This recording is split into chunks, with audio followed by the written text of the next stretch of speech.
segundo ano, tudo bem? Estamos aqui para a nossa aula de história, hoje quarta-feira, dia 5 de agosto, né? Vamos falar hoje sobre as formas de registrar a nossa história. Vamos fazer as atividades lá da página 193 até a 196 do nosso livro. Vamos lá dar uma olhadinha? Aqui, nossa página 193, o nosso livro de história, formas de registrar a história. Vamos ler então? As memórias ou lembranças das pessoas estão relacionadas com o lugar, vivência e com a data de determinado acontecimento. Nossas memórias criam a nossa identidade e ajudam a construir a relação que temos com a nossa família e com a comunidade. Criamos memórias o tempo todo, seja na escola, em casa, ao brincar com os amigos ou conversar com nossos pais. Essas memórias estão sempre relacionadas com sentimentos bons ou ruins. Olha lá, né? Memórias aí tem aí essas especificações, nem sempre elas são tão agradáveis, né, segundo ano. Mas será que conseguimos nos lembrar de tudo aquilo que acontece?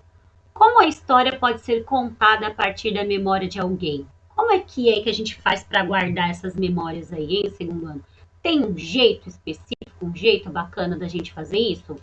Vamos ler aqui para a gente poder entender? Olha lá, ó. Vamos ler aqui o nosso quadro azul, deixa eu subir um pouquinho para vocês, olha lá. Realmente estou crescendo. Vejo fotografias de um tempo que nem lembro, de tão pequeno que eu era. Um tempo que eu nem andar sabia. Um tempo que eu era um euzinho sumido no colo da minha mãe, todo enrugado, enrolado em paninhos. Um tempo em que eu passava de pé por baixo da mesa da sala. Vejo fotografias de um tempo em que eu nem apareço na foto. Dentro da gente, a gente cresce em lugares quando viaja. Dentro da gente, colecionamos proezas, como a primeira vez que, deixa eu subir aqui para ler, que atravessei a rua sozinho. Dentro da gente, a gente cresce em lembranças, cresce em esperança, em vontade, em desejo de realizar sempre alguma coisa a mais. Bacana esse texto aí, né? O nome dele é Tamanho de Gente, aí do Murilo Cisalpiano. Muito legal, foi feito lá em 2019. Gostei muito desse texto. Então, prosseguindo aqui, ó, para a gente poder ver aí, nós temos proeza, o nosso glossário. Proeza significa algo difícil de ser realizado. E aí, a partir desse texto que o garotinho aí, né, falou sobre como ele via coisas do passado, né? De como ele via coisas até de antes dele nascer, de coisas que ele nem lembra mais, né? Que ele era muito pequeno. Nós vamos aí começar os nossos questionamentos. Olha lá. As lembranças, segundo o autor, estão dentro da gente. Sublinhe no texto as frases em que o autor fala sobre lembranças ou memórias. Então, vocês vão voltar lá e vão sublinhar para Pro as memórias que o autor falou lá. Que memórias que ele tinha? De quando ele fazia o quê? Tá bom? Então, vocês vão lá e vão grifar. Na número 2 está escrito aqui, assim, que objetos o autor utiliza para conhecer aquilo que não viveu ou se não lembra mais. O que ele falou que ele olhava lá no texto para poder ver as coisas, para poder saber das coisas que ele não lembrava e também para poder saber das coisas de quando ele não era nascido. O que ele olhava? Procura lá no texto que a Pro acabou de ler, tá bom? E na número 3 nós vamos responder o seguinte, olha lá. E você? O que pode fazer para saber mais sobre o tempo do qual não se lembra? O que você... Pessoal, essa daí, pessoal. O que vocês podem fazer aí para se lembrar aí no futuro de alguma coisa que talvez você possa não lembrar? Ou como que você faz hoje para lembrar de alguma coisa que já passou e que às vezes não está na sua cabecinha, mas quando você olha, quando você lê, quando você conversa, você refresca aí as suas lembranças. Como que você pode aí guardar suas lembranças? Escreve aí para mim, tá bom? Ali embaixo nós temos um pequeno textinho. Vamos lá, olha lá. Os relatos orais possibilitam a compreensão de como determinado grupo ou indivíduo se organiza e o que faz.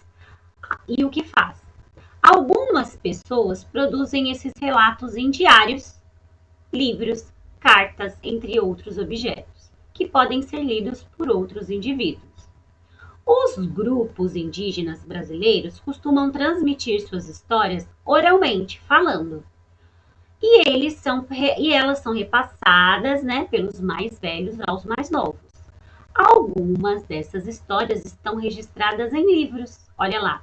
Vamos conhecer agora as memórias de Ipati, o curumim da selva. Olha lá, ó. Sou Ipati, do povo indígena Macuxi, e nossa aldeia fica no estado de Roraima, norte do Brasil, bem próxima à fronteira com a Venezuela. O lugar onde nasci e me criei é maravilhoso, cheio de montanhas e vales, formado por cerrados e florestas.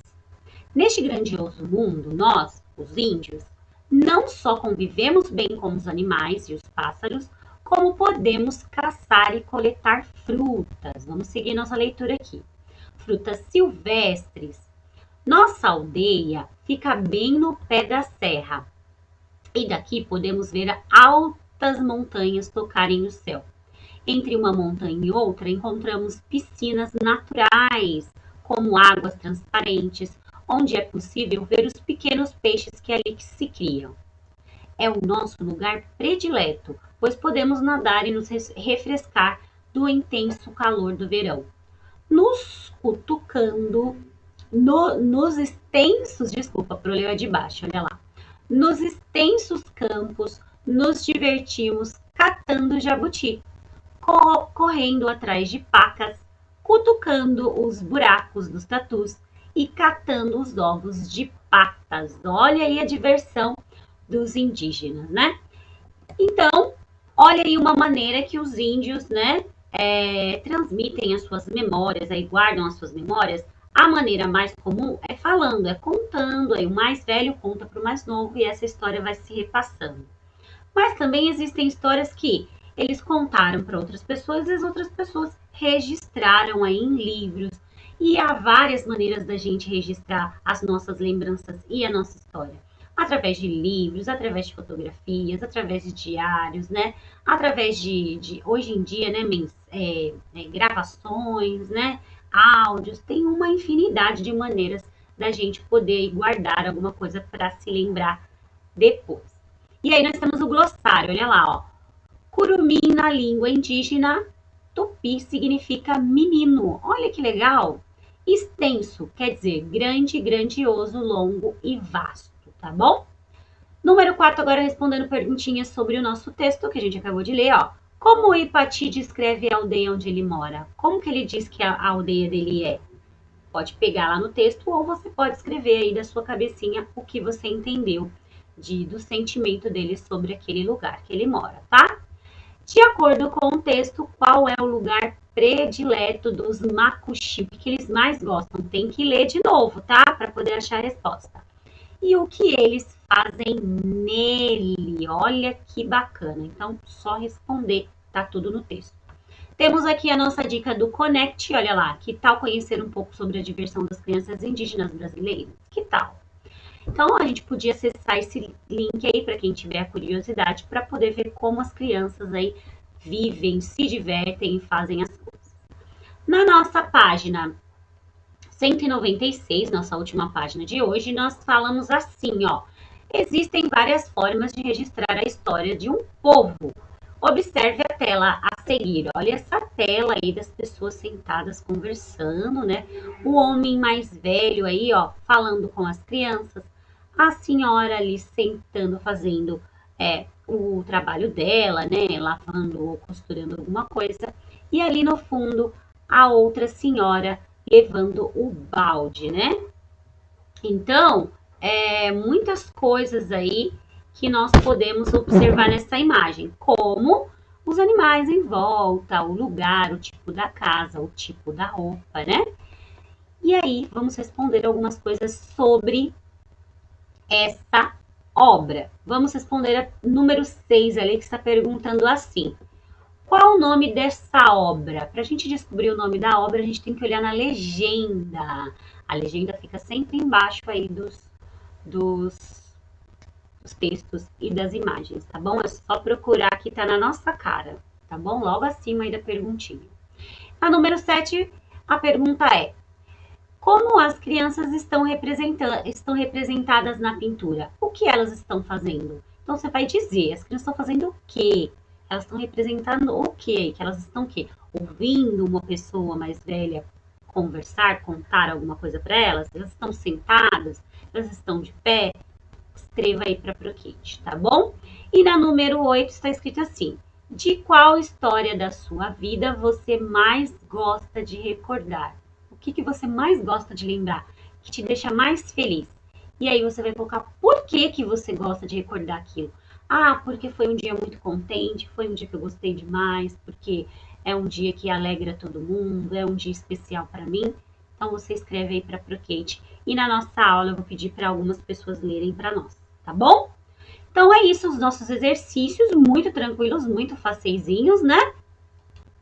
Então, encerramos aqui nossa aula de história. Façam com capricho, com cuidado, leiam os textos e até a nossa próxima aula aí. Até amanhã na nossa aula de amanhã é quinta. Nós vamos ter aula de português e de geografia. Um beijo. Até a próxima.